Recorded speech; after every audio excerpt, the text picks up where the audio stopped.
One of the things that's keeping a lot of team managers awake at night is the fear of losing their best people. So today I'm going to share 3 things that you can do straight away that's not only going to make the best people in your team stick around, but they will happily turn down offers in the market because they love working with you.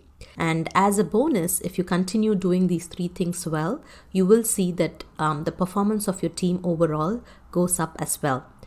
So what are these 3 things? Number 1, catch people doing things right. It's the opposite of what most managers do, which is to catch people doing things wrong.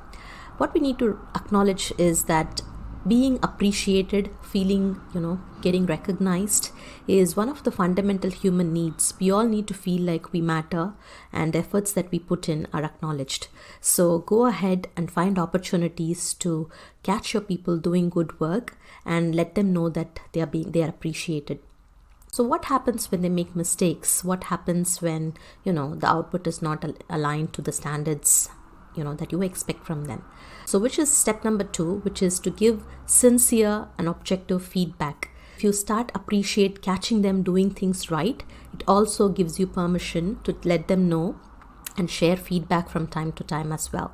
In the absence of appreciation and recognition, feedback is not received well, but in the presence of it, there is a lot more openness to receiving feedback.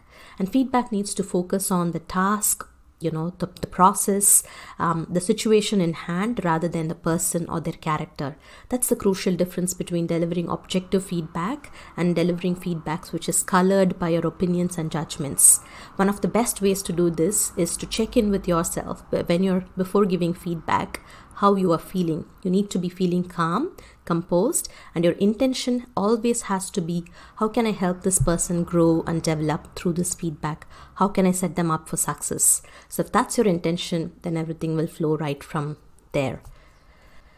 And finally, step number 3, ask for feedback. So you need to know at any point in time how you are doing as a manager. And the only way to find out is to ask your team members. You can ask 2 things. Number 1, ask them what is it that you do as a leader that is working for them. And number 2, what could be better? And when they tell you, your job is to just sit back and listen. This is not the time to get defensive.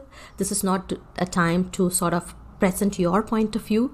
This is the time to just actually sit back and listen with an open heart and simply say thank you. And most importantly, work on the feedback received and keep it up as a practice to check in regularly. You can do this once a quarter to know how you are doing and how you are progressing against their feedback. And if you do these 3 things well, I can assure you that your team is going to be a high-performing one, and you're going to be able to create a really happy environment where your people thrive.